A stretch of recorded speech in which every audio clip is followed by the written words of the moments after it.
फ़िरौन पूरी तरह से गरीब और दिवालिया हो चुका था और कर्ज में डूबा हुआ था। कर्ज चुकाने के डर से वह अपने घर में छिपता रहता था। इसी कारण से एक एक करके कर्जदार फ़िरौन के घर आने लगे। फ़िरौन बहुत चालाक और धोखेबाज था। वह धोखेबाज ही नहीं बल्कि बहुत बड़ा ठग भी था। वह घर में रहते हुए भी दरवाज़ा खुला रखता था ताकि कर्जदारों को लगे कि घर में कोई नहीं है।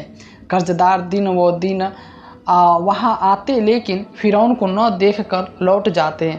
फ़िरौन अकेले में सोचने लगा कि मैं कब तक खुद को इस तरह छिपा सकता हूँ। मुझे खुद को साबित करना है। उस समय मिस्र आर्थिक रूप से दुनिया में सबसे ऊपर था। फिर फ़िरौन अपने कर्जदारों के डर से रात दिन अंधेरे में बलाल में छिपकर मिस्र की ओर चल पड़ा। पूरी रात यात्रा करने के बाद वह आखिरकार मिस्र पहुंच गया। थोड़ी दूर चलने के बाद उसकी मुलाकात उसके दोस्त हामान से हुई। उसे देखकर हामान ने उससे पूछा, प्रिय मित्र, तुम यहाँ क्या हो, कैसे हो? तब फ़िरौन ने कहा, मिस्र हामान, मैं बहुत मुसीबत में हूँ। मैं अपने लेनदारों से भागकर यहाँ आया हूँ। मैं बिल्कुल कंगाल हो गया हूँ। चारों तरफ कर्ज है। मैं अपने विचारों में खोया हुआ हूँ। अब मुझे कुछ काम चाहिए। तब हामान ने फ़िरौन से कहा, यह मेरी भी समस्या है, यह मेरी भी हालत है। मुझे भी कुछ काम चाहिए। इसके बाद फ़िरौन और हामान काम की तलाश में निकल पड़े। थोड़ी दूर चलने के बाद उन्हें बहुत भूख और प्यास लगी। दूर से उन्होंने एक आदमी को तरबूज के खेत में तरबूज काटते देखा। फ़िरौन और वह आदमी धीरे धीरे उस तरबूज के खेत के पास गए और कहा, चाचा, हमें बहुत भूख लगी है। क्या आप हमें कुछ तरबूज खाने को देंगे? यह सुनकर उस आदमी ने उन्हें तरबूज खाने को दे दिया। दोनों ने खूब तरबूज खाए और संतुष्ट हुए। फिर वह उस तरबूज को खेत से चले गए। मालिक ने उनसे पूछा, मैंने तुम लोगों को पहले कभी नहीं देखा। तुम कौन हो और तुम कहाँ से आए हो? तब फ़िरौन ने कहा, हम परदेसी हैं, काम की तलाश में विदेश से आए हैं। तरबूज के खेत के मालिक ने सोचा कि उसे भी मजदूरों की ज़रूरत है, इसलिए उसने उनसे पूछा कि क्या तुम मेरे लिए काम करोगे? हामान ने कहा, बेशक हम काम करेंगे। तब तरबूज के खेत के मालिक ने कहा, अगर तुम मेरे लिए काम करना चाहते हो तो तुम्हें ईमानदारी से काम करना होगा। तुम चोरी नहीं कर सकते। फ़िरौन बड़ा धोखेबाज था, इसलिए उसने चालाकी से कहा, मैंने अपने जीवन में कभी झूठ नहीं बोला। चोरी तो दूर की बात है। इस तरह फ़िरौन और उसके दोस्त हामान ने चालाकी से तरबूज के खेत के मालिक को धोखा दे दिया। दिल जीतने के बाद उन्होंने काम शुरू करना कर दिया। अगले दिन से फ़िरौन और हामान तरबूज बाज़ार में ले जाने लगे। वे बाज़ार में ऊंचे दामों पे तरबूज बेचते और मालिक को ज़्यादा मुनाफा दिखाते। इस तरह उन्होंने मालिक का दिल जीत लिया और बहुत समय बीत गए और एक दिन फ़िरौन ने खेत के मालिक से कहा, चाचा जान, आप हमें तरबूज के टुकड़े बेचिए, इसमें आपको ज़्यादा मुनाफा होगा। खेत के मालिक ने उसकी बात मान ली। इसके बाद फ़िरौन अगले दिन तरबूज बेचने के लिए बाज़ार ले गया।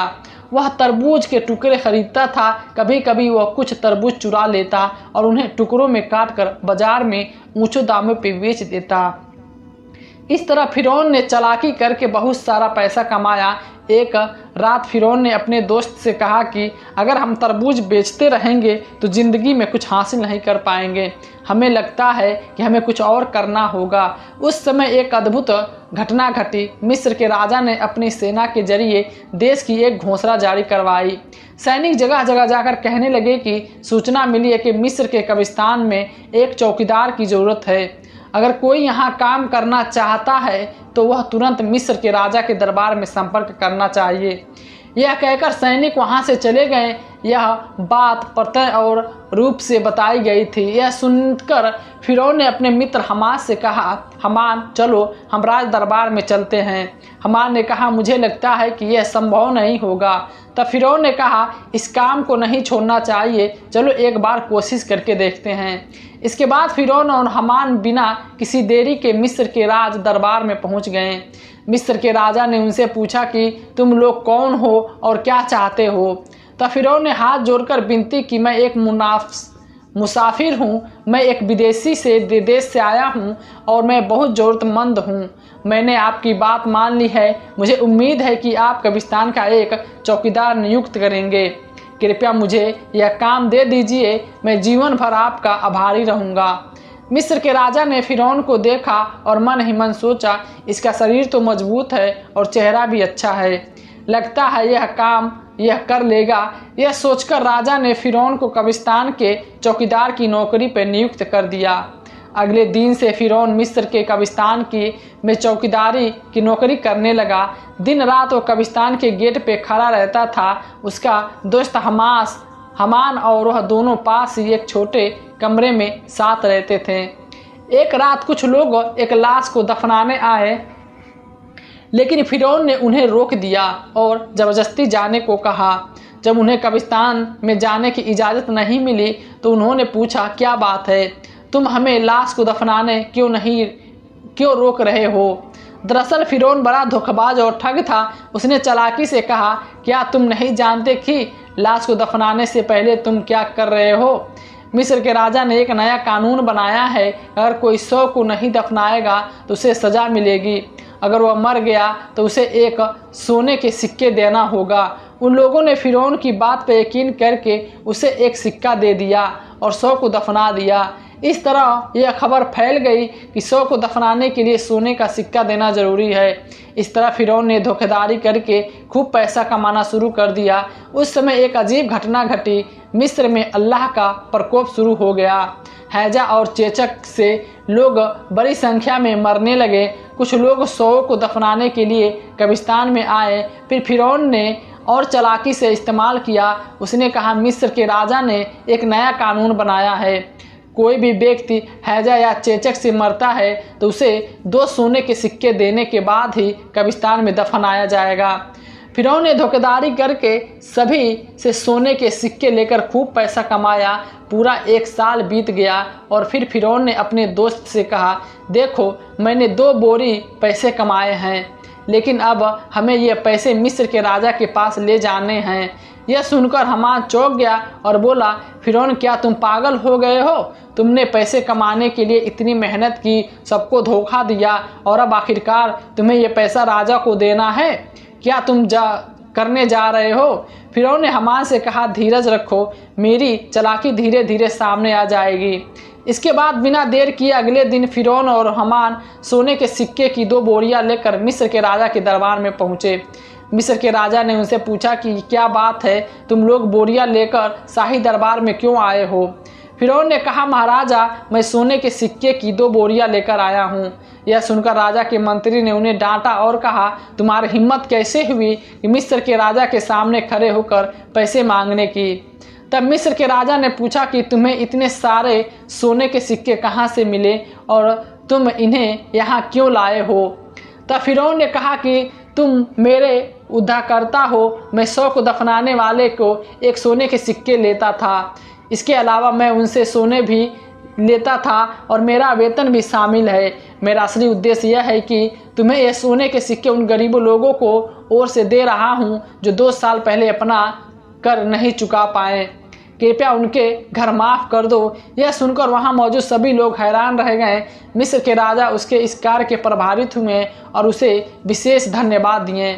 लोगों ने ध्यान देना शुरू कर दिया और अगले दिन पूरे मिस्र में खबर फैल गई कि एक कब्रिस्तान के चौकीदार ने मिस्र के गरीब लोगों को 2 साल का कर्ज चुकाया है। पूरे मिस्र के लोग कहने लगे कि पूरे मिस्र में इससे अच्छा इंसान कोई नहीं हो सकता। अगर ये इंसान हमारे देश का राजा होता तो हमें बहुत खुशी होती। इसी तरह उसने मिस्र के राजा और फिर मिस्र की जनता का दिल जीत लिया। इसके बाद बहुत समय बीत गया। तब एक दिन मिस्र के राजा के बुढ़ापे के कारण मृत्यु हो गई। इसके बाद चारों तरफ चिंता का माहौल हो गया। अफवाह फैल गई कि मिस्र का राजा दूसरा रामसेमस कौन होगा। कुछ दिन बाद शाही दरबार में एक आपातकालीन बैठक बुलाई गई। वहां मौजूद एक विद्वान ने कहा कि मिस्र के राजा की गद्दी को ऐसे खाली नहीं रखा जा सकता। सभी लोग चर्चा कर रहे थे कि मिस्र का अगला राजा कौन होगा। जब हमने इस पे चर्चा की तो वह मौजूद एक व्यक्ति ने कहा, सर हमें लगता है कि जो लड़का कब्रिस्तान का चौकीदार है यानी फिरौन, उसका कद और स्वभाव दोनों ही उपयुक्त है, वो बहुत अच्छा है और जनता का ख्याल भी रखता है। हमें लगता है कि उसे राजा बना देना चाहिए। तब विद्वान व्यक्ति ने कहा, ठीक है, ऐसा ही हो। सभी की सहमति से फिरौन मिस्र का राजा बन गया। वह व्यक्ति जो एक दिन तरबूज खाकर सामान बेचता था, जो कब्रिस्तान की चौकीदारी करता था, आज उसके भाग्य बदलने के पूरे मिस्र का राजा बन गया। वास्तव में कोई नहीं जानता था कि फिरौन कितना बुरा व्यक्ति था। यह मिस्र का राजा बनने के बाद उसने फिर से तरह तरह के अपराध शुरू कर दिए। उसने चालाकी से छल का इस्तेमाल करना शुरू कर दिया। उसने अपने मित्र हमान का अपने मंत्री बना लिया। एक दिन फिरौन राज दरबार में बैठा हुआ था। उसने अचानक घोषणा की कि पिछले साल से किसी भी मिस्र को कोई कर नहीं देना है। यह सारे फिरौन लगता है कि मिस्र के गरीब लोग यह समाचार सुनकर बहुत खुश हुए कि उन्हें माफ़ कर दिया गया है। बाद में वहाँ कोई और नहीं था तो हमान ने कहा, मित्र फिरौन, अगर तुम इसी तरह सारे को माफ़ कर दोगे तो राज्य कैसे चलेगा। फिरौन ने कहा, हमारा धीरज रखो, इसके बाद मैं ऐसी चाल चलूँगा कि हमें जीवन भर सारी दुनिया के राजा बनने रहेंगे। ऐसी कोई ताकत नहीं होगी जिसे हमें हराने की कोई ज़रूरत योजना बनानी पड़े। यह कहकर वे दोनों एक एक करके वहाँ से चल गए। अगले दिन से फिरौन का नाम पूरे मिस्र में मशहूर होने लगा। उसी समय हमान ने फिरौन को बुलाकर कहा, मित्र फिरौन, यदि तुम जीवन भर राजा बने रहना चाहते हो तो तुम्हें कुछ काम करना होगा। तब फिरौन ने पूछा कि वो क्या काम है। इसके बाद स्वामी ने एक एक करके सारी बातें बताई। तब फिरौन ने शाही दरबार में एक आपातकालीन बैठक बुलाई। फिरौन ने कहा कि आज पूरे मिस्र में कोई काम नहीं होगा, कोई शिक्षा व्यवस्था नहीं होगी, सभी स्कूल बंद रहेंगे। फिरौन ने शाही फरमान जारी किया कि मिस्र की किसी भी व्यक्ति को शिक्षा लेने या देने की अनुमति नहीं होगी। यदि कोई इसे आदेश का उल्लंघन करता है तो उसे दंडित दिया जाएगा, उसे मृत्यु दंड दिया जाएगा। मिस्र भर में जो लोग इस आदेश का उल्लंघन करेंगे उन्हें मृत्यु दिया जाएगा। वे छोटे छोटे पत्थरों की मूर्तियां बनाकर उसकी पूजा करते थे। उन्हें आदेश दिया गया कि उन मूर्तियों को तोड़ दिया जाए और केवल फिरौन की मूर्ति की पूजा करें। इस प्रकार कुछ ही समय में फिरौन के डर से लोगों ने पढ़ाई लिखाई बंद कर दी और पूरे मिस्र के लोगों ने अल्लाह की इबादत करना बंद कर दिया। लोग यह भूल गए और अज्ञानी और अंधे विश्वासी बन गए और पूरी तरह से जानवर जैसे व्यवहार करने लगे। इसके बाद फिरौन बहुत घमंडी हो गया। वह अपने आप को इतना बड़ा समझने लगा कि घमंड से बढ़कर उसने खुद को भगवान घोषित कर दिया। उसने लोगों पे दिन प्रतिदिन कर मात्रा बढ़ा दी। अन्याय अत्याचार बढ़ने लगे। फिरौन ने पूरे मिस्र पर अकेले शासन करना शुरू कर दिया। ब्याज, रिश्वत, भ्रष्टाचार और ऐसे चीज़ें बातें नैतिकता से घटनाएं बढ़ती लगी। फिरौन ने इस्राएल के लोगों को अपमान और उत्पीड़न करना शुरू कर दिया। फिरौन ने अपमान और अत्याचार से आसिया के अलावा कोई और नहीं बच सका, क्योंकि आसिया उस समय की सबसे खूबसूरत धर्मी महिला थी। इसलिए कई सालों बाद फिरौन ने आसिया को अपनी पत्नी के रूप में स्वीकार किया। एक दिन आसिया अपने कमरे में बैठी हुई मन ही मन सोच रही थी कि जिस तरह मेरा पति फिरौन देश के लोगों को साथ अन्याय कर रहा है और खुद को भगवान कह रहा है, उसके लिए कुछ नहीं कर पा रही हूँ। न केवल वे अल्लाह के प्रकोप से शिकार होंगे बल्कि पूरे देश भी तबाह हो जाएगा। उसी समय फिरौन उस कमरे में दाखिल हुआ और बोला, आसिया, तुम इतना चिंतित क्यों दिख रही हो। तो आसिया बोली, प्यारे पति, तुम्हें पता है कि धरती, चांद, सूरज महान अल्लाह ने बनाया है। आसमान और धरती को, इसलिए इंसान में कितनी भी ताकत क्यों ना हो, वो एक छोटा सा कीड़ा भी नहीं बना सकता। इंसान ईश्वर और एक दिन सबको इस दुनिया से जाना ही पड़ेगा। इसलिए खुद को भगवान कहना बंद करो और अल्लाह की यह राह पे लौट आओ। यह सुनकर फिरौन बहुत क्रोधित हुआ और उसने आसिया को डांटते हुए कहा, आसिया, अगर कोई और यह बात कहता तो मैं उसे मार डालता। जैसे सबने मुझे भगवान मान लिया है वैसे ही तुम्हें भी मुझे भगवान मानना होगा, वरना तुम्हारी हालत भी उनकी तरह हो जाएगी। यह कहकर फिरौन वहाँ से चला गया। दूसरी ओर आसिया बहुत चिंतित थी। उनके पास कुछ भी करने के लिए कोई विकल्प नहीं था। उनकी आंखों से आंसू बहने लगे। कई दिन ऐसे बीत गए। फिर एक दिन फिरौन अपने कमरे में आराम कर रहा था। आधी रात को उसने सपना देखा कि बनी इस्राएल की तरफ से एक बहुत बड़ी आग आ रही है। एक गोला आ रहा है जो पूरे मिस्र को जलाकर राख कर रहा है, लेकिन बनी इस्राएल के लोगों को कुछ नहीं हो रहा है। ये सपना देखने के बाद फिरौन तुरंत जाग गया। अगले दिन बिना समय बर्बाद किए उसने रहस्य जानने के लिए देश के विभिन्न हिस्सों में बड़े बड़े ज्योतिषों को बुलाया। उसे दरबार में बुलाया गया और उसने अपने सपने के बारे में बताया। फिरौन इस स्वप्न के बारे व्याख्या करने वाले ज्योतिषों से मैं एक कहा कि तुम स्वयं क्रोधित नहीं हो, हम भविष्य तुम्हारी मृत्यु देखते हैं। तुम अधिक समय तक मिस्र के राजा नहीं रह पाओगे, तुम्हारी शक्ति पूरी तरह से नष्ट हो जाएगी। यह सुनकर फिरौन बहुत क्रोधित हो गया और ज्योतिष को डांटा और कहा, तुम यह क्या कर रहे हो? क्या तुम यह कह रहे हो कि ऐसा शक्ति है जो मुझे सत्ता से हटा सके? तब ज्योतिष ने कहा कि बनी इस्राएल से मूसा नाम का एक लड़का तुम्हारी शक्ति समाप्त कर देगा। यह कहकर वे वहां से चले गए। कुछ दिनों बाद फिरौन ने हामान से कहा कि मिस्र के हर घर कोई लड़का हो तो उसे अपनी सेना लेकर जाओ और उन्हें मरवा दो। फिरौन के आदेश पे हामान ने अपनी सेना के साथ मिस्र के हर घर में घुस गया और लड़कों को मारना शुरू कर दिया। तफसीर खान के अनुसार इस तरह से लगभग 80,000 लड़कों को मारने के बाद फिरौन ने फिर से 80,000 लड़कों को मारना शुरू कर दिया। एक बार मिस्र के महानतक ज्योतिष को गणना के लिए बुलाया गया।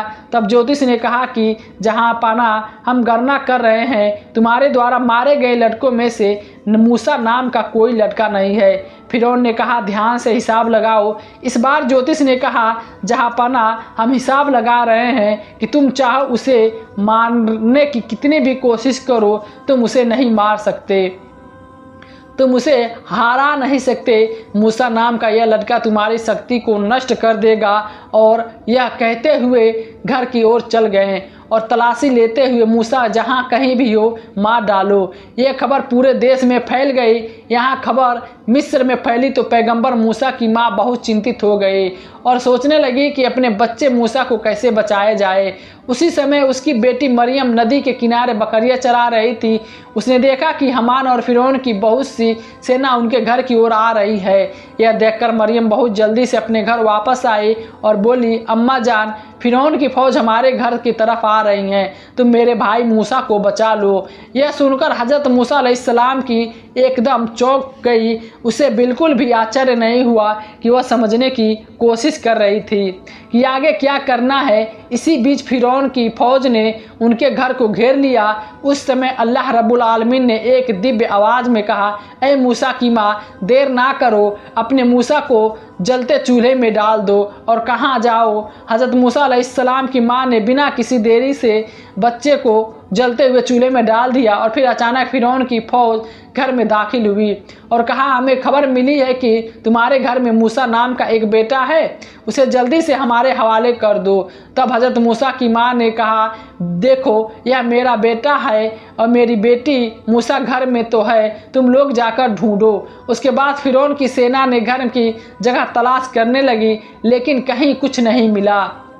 हज़रत मूसा अलैहिस्सलाम की माँ रोती हुई जलते हुए चूल्हे के पास गई और देखा कि हज़रत मूसा अलैहिस्सलाम जिंदा हैं और उसी जलती हुई आग में खेल रहे हैं। अल्लाह की कृपा से हज़रत मूसा अलैहिस्सलाम का एक बाल भी आग नहीं जला सका। हज़रत मूसा अलैहिस्सलाम की माँ ने अल्लाह का शुक्रिया अता किया और कहा कि ऐ अल्लाह, आप सारी शक्ति के मालिक हैं, सारी तारीफ़ आपकी है। अल्लाह अपने मेरे बेटे मूसा को बचा लिया। इसके बाद हज़रत मूसा अलैहिस्सलाम की माँ ने उसी रात एक ख्वाब देखा। अल्लाह रब्बुल आलमीन ने कहा कि आप एक लड़की को बक्सा तैयार करें। हज़रत मूसा अलैहिस्सलाम ने उस बक्से में डालकर नील नदी में बहा दीजिए। उसके बाद जिब्रील अलैहिस्सलाम जाकर तुम मूसा अलैहिस्सलाम की माँ की मदद करो। मूसा अलैहिस्सलाम ने पैगंबर के घर गए और उसके बाद यह चिंतित होने लगा। और उसके बाद जिब्राइल अलैहिस्सलाम मूसा का हाथ आग की ओर मुड़ गया। हज़रत मूसा अलैहिस्सलाम चीखने लगे और माँ आसिया ने कहा कि तुम इस दुनिया में तुम्हारे जैसे ठोकर कौन निर्दयी कोई नहीं होगा, इस छोटे बच्चों का क्या होगा, आग और तुम सोने पे फ़र्क जानते हो। इसके बाद फिरौन के मन में जो शक था वह दूर हो गया। इस तरह हज़रत मूसा अलैहिस्सलाम फिरौन के घर में बड़े होने लगे। प्यारे दर्शकों, आज का वीडियो यही ख़त्म होता है। अगर आप अगला पार्ट सुनना चाहते हैं तो कमेंट में अस्सलाम वालेकुम लिखना।